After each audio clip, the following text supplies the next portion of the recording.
안녕하세요. 김농군의 실험실의 김농구입니다. 지금 제가 일이 있어서 밖에 좀 나가는 길인데 나가다 보니까 이 시즌이 돌아왔는지 사람들이 이거를 사서 가기는 사람들이 보이네요. 뭐냐면 김장입니다. 김장. 겨울철 하면 우리 민족에게 빠질 수 없는 아주 중요한 행사죠. 그래서 오늘은 김장에 대해서 조금 이야기를 해보려고 합니다. 순서는 뭐 중구난방이 될 거예요. 그냥 제가 막 하고 싶은 대로 이야기를 떠들 텐데, 크게 하고자 하는 이야기는 세 가지예요. 김장의 역사, 그 다음에 배추의 종류, 뭐 이 정도, 그리고 뭐 지역별로 조금 차이가 있다면 어떤 차이가 있는지까지 한번 확인을 해보고자 합니다. 자, 우리가 생각하는 김장의 역사는 생각보다 깁니다. 굉장히 오래됐어요. 김치처럼 이렇게 절여 먹는 음식 문화는 고대부터 있었던 걸로 추측이 됩니다. 우리나라 김치뿐만 아니라 일본의 뭐 장아찌 종류나 뭐 유럽 쪽에서 먹는 샤워크라프트 이런 녀석들 다 일종의 절임 채소 식품이죠. 그런데 김장은 아주 독특하게 발전해왔죠. 김장, 특히 김치는 독특하게 발전해왔는데, 이런 절임 식품과 가장 큰 차이가 나는 게 뭐냐면, 다른 것들은 그냥 절여놓고 그걸 그대로 먹는 방법입니다. 즉, 절이기 전에는 양념 같은 걸 하지 않아요. 그냥 염장만 하고 그 상태에서 먹는 방법이죠.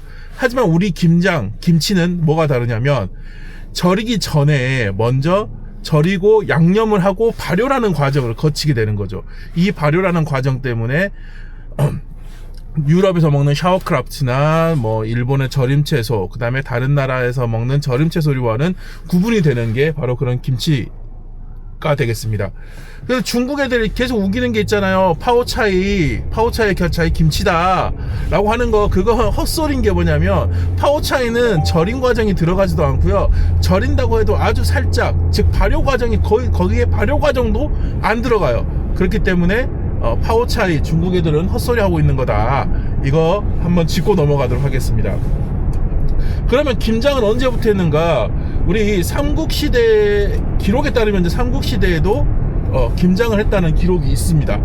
이게 채소를 그냥 소금에 절여 먹었다라는 정도까지 나오고요. 고려시대에 들어오게 되면 침채, 그러니까 우리 김치의 어원이 되는 말이겠죠. 문헌에 아예 그냥 침채라고 나와 있어요. 이거를 이제 더 발전시키게 되는 게 마늘, 양파 등이 들어오면서 절이고, 그 다음에 마늘, 양파와 같이 양념을 한 후에 우리 김치의 근본이 되는 거죠. 발효를 시킨 거죠. 그리고 난 다음에 뭘 했느냐? 이제 임진왜란 시기, 이때 고추가 들어오기 시작합니다. 학자들에 따라서는 크게 두 가지로 이야기가 나뉘는데, 이 고추가 들어온 시기에 대해서 어떤 사람들은 임진왜란 전에 이미 들어왔다, 그리고 또 다른 어떤 학자들은 아니다, 임진왜란 때 일본에 의해서 들어왔다 라고 얘기하는데요. 이게 이름 때문에 그래요. 고추의 원래 이름이 남만초거든요. 남만이 지금이 어디냐면 중국의 윈남성, 그 다음에 베트남 북부 지역 이쪽이에요. 그러니까 남만초, 베트남 북부 지역에서 우리나라로 들어왔으니까 임진왜란 전에 들어왔다, 그 시기쯤이지만 임진왜란 때는 아니다 라고 주장하는 학자도 있고, 그런데 대부분은 뭐냐면 임진왜란 때 일본을 통해서 들어왔다가 가장 많은 이야기입니다. 그리고 그게 학계에서는 거의 맞는 현실로 받아들여지고 있죠. 그러면 김장을 왜 겨울에 할까요? 여름에도 할 수 있잖아요, 안 그래요? 여름에나 뭐 배추 안 나오냐고. 여름에도 배추 나오지. 근데 왜 안 했을까? 아니, 겨울에 하면 너무 춥잖아. 추석 지나고 해도 되잖아. 근데 그때 안 하는 이유는 뭐 때문에 그럴까요? 여러분들이 생각하기에는 보통 이렇게 얘기할 겁니다. 어떻게 얘기하느냐? 겨울에 냉장고가 없으니까 겨울에 보관을 해야 다 가능한 거 아니냐. 그렇기 때문에 냉장고가 없기 때문에 보관의 용이성 때문에 겨울에 한다라고 하시는 분들이 있을 거예요. 그거 맞는 이야기입니다. 그거는 근데 한 50점짜리 정답. 자, 그러면 또 왜 하느냐? 이게 여름에 배추를 절이게 되면은요, 뭐가 문제냐면 너무 빨리 절여져요. 우리 삼투 현상이라고 하잖아요. 삼투 현상 우리 중학교 다니신 분들까지는 배웠을 거예요. 중학교 나왔으면 배우는 건데 물질과 물질 사이에 농도를 맞추기 위해서 물과 물질이 왔다 갔다 하는 현상이에요. 그런데 이걸 여름에 해버리면 물의 온도가 높기 때문에 이 삼투 현상이 굉장히 빠르게 일어나요. 빠르게 일어나면서 어떻게 되느냐, 김장을 절이는 게 굉장히 시간을 맞추기가 어려워집니다. 겨울철에 하게 되면 이 시간을 맞추는데 뭐 10시간을 절이는 것도 있고 12시간을 절이는 것도 있고 해야 이게 가능한데, 진짜 여름철에는요 한 2-3시간 정도만 절여도요 날이 30도가 넘어가는 날에는 금방 훅 절여져 버려요. 그렇기 때문에 이거를 제대로 된 맛으로 절이려고 어떻게 하느냐, 겨울에 한다라는 거죠. 즉 2가지 이유가 나왔죠. 첫 번째, 보관의 용이성 때문에. 두 번째, 절임 시간을 제대로 맞추기 위해서. 이 2가지 이유가 나왔습니다. 그럼 세 번째 이유는 뭐냐, 이거는 아마 이제 나중에 학자들이 밝혀낸 이유 같은데요. 겨울에 해야 좋은 이유 세 번째, 이건 뭐냐면 우리가 발효 과정에 생기는 유산균 때문입니다. 이 유산균이 여러 굉장히 많은 종류가 있는데 0도에서 5도 사이에서 가장 좋은 유산균들이 발생을 하고 가장 적절하게 숙성을 시킨다고 해요. 그렇기 때문에 이때 우리가 겨울철에 김장을 하는 게 제일 좋은 이유라고 말을 하는 겁니다. 우리가 배추 종류들이 크게 따지고 보면 김장용 배추 있고요, 그 다음에 월동 배추 있고, 그 다음에 요즘에 항암 배추. 원래 항암 배추라고 하면 안 되는데 뭐 딱히 이름을 붙일 만한 계열이 없네요. 항암 배추 계열, 이렇게가 있다고 보시면 돼요. 이 김장에 가능한 품종들입니다. 그러면 우리 김장용 배추들에는 어떤 것들이 있느냐, 품종이라고 하기엔 좀 뭐하고, 우리가 그냥 가장 인기가 많고 유명한 것들을 보면 크게 2가지가 있어요.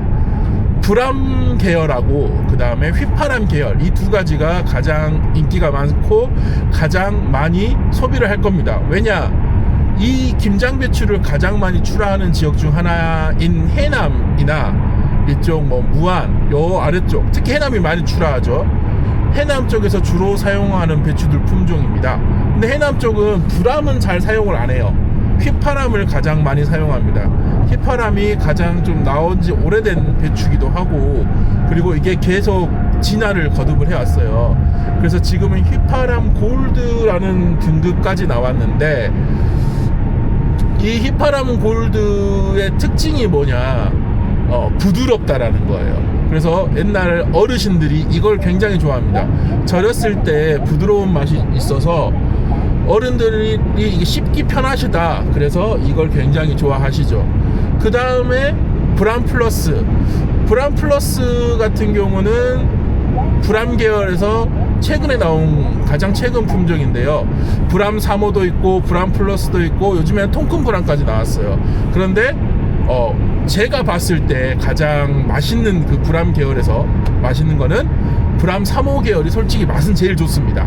그런데 사람들이 불암 플러스를 가장 많이 하는 이유가 뭐냐면요, 불암 3호는요 한 가지 단점이 있어요. 뭐가 있냐면 맛은 좋고 폭도 잘 들고 하는데 얘가 생육 환경이 불량해지면 옆에 혹을 달아요. 이 혹을 다는데 이 혹을 떼주지를 않게 되면 배추가 제대로 성장하지 않고 썩어버립니다. 그래서 상인들이 대량으로 출하하시는 상인들 입장에서는 그걸 관리하기가 힘들잖아요. 그렇기 때문에 어떻게 하느냐면 불암 플러스라는 품종을 가장 많이 선호합니다. 이 2 배추가 그래도 김장으로서는 가장 많이 하죠. 뭐 춘광이나 이런 녀석들도 많이 하는데 솔직히 저는 그쪽은 별로 추천드리고 싶진 않아요. 왜냐면 휘파람은 조금 단맛이 부족한 대신에 절이기도 편하고 부드러운 식감이 있고, 그 다음에 불암 플러스는 맛도 좋고 하는데 춘광이나 이런 녀석은 조금 애매한 포지션이죠. 불암 플러스는 진짜 그냥 생으로 먹어도 달 정도로 달거든요. 그 다음에 휘파람 같은 경우는 그냥 내가 생으로 씹어 먹어도 이거 부드럽다라고 느낄 정도거든요. 그런 확실한 장단점이 존재하는 품종이죠. 그 다음에 있는 게 월동배추로 김장을 늦게 하시는 분들도 계세요. 한 1월달쯤에 월동 배추는 그냥 장점이 그냥 늦게 내가 이걸 할 수 있다, 이게 장점인 거죠. 배추는 워낙 그것도 품종 종류가 많기 때문에 뭐가 맛있다 맛없다고 하기에는 조금 애매합니다. 그 다음에 제가 이거 개인적으로 제일 좋아하는 배추인데 항암 계열의 배추거든요. 베타카로틴이 정말 많이 들어있어서요, 속을 딱 잘라보잖아요. 그러면 그 안에 색이 주황색입니다. 주황색. 그 정도로 색이 진해요. 색이 진하다는 건 뭐냐, 단맛이 엄청 강하다는 겁니다. 단맛이 엄청 강하다는 장점이 있는데 어떤 분들은 이게 단점으로 느껴지실 수도 있어요.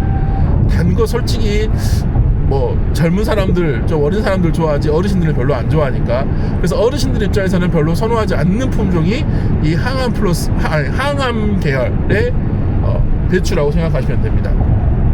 그리고 또 다른 단점이 있어요. 이게 베타카로틴 성분이 워낙 많다 보니까 잘 안 절여집니다.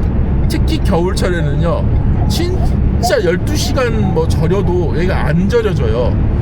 그래서 조금 절이자마자 나는 그 김치를 담그자마자 나는 그런 배추의 부드러운 식감, 그런 김치 같은 식감을 원한다 하시는 분들은 이 배추를 안 좋아합니다. 그런데 저처럼 약간 겉절이 좋아하고 장기적으로 두고 먹는 사람들은 이걸 좋아하는 이유가 뭐냐면, 한 5개월 6개월쯤 됐을 때 담궈놓고 그때쯤 되면 얘가 굉장히 맛있어져요. 우리 이제 막 담근 김치처럼. 그래서 저는 이 항암 계열, 원래 항암 계열이라고 하면 안 됩니다. 근데 그냥 뭐 계열 이름을 붙일 게 없으니까 항암 계열의 베타카로틴 성분이 많은 이 배추들을 좋아합니다. 아주 맛있어요. 특히 이거 쌈 배추하면 진짜 맛있고요. 수육 해 먹을 때 보쌈김치로 최고입니다. 근데 알이 좀 작기도 해요. 그것도 단점이네. 알이 작다라는 것도 좀 단점입니다. 근데 요즘에 솔직히 이거 전라도식 김치네, 뭐 경상도식 김치네, 이런 거 찾기 힘들잖아요. 식당 가도 어때요? 요즘 대부분 다 그냥 중국산 써버리니까 그런 좀 안타까운 게 있긴 하죠. 근데 어쩔 수 없는 게 배추값이 너무 비싸죠. 우리도 이번에 김장을 하는데 뭐 배추 좀 사고 양념 젓갈 이런 것 좀 사면 뭐 4인이 가족 기준으로 1년치 먹을 김장에는 한 30만원 40만원 이렇게 나오니까 싼 거 솔직히 못 쓰잖아요. 쓸 수도 없고 1년 동안 먹을 거고, 좀 장기 보관하면 2년 3년도 보관해서 묵은지 만들어 먹을 건데 안 그렇습니까? 여기까지 김치의 역사, 그리고 배추의 종류들, 그다음 지역별 뭐 김치의 종류들 이렇게 좀 알아봤습니다. 농업 커뮤니케이터가 되고 싶은 김농부의 실험실의 김농부는 이만 여기서 물러가도록 하겠습니다.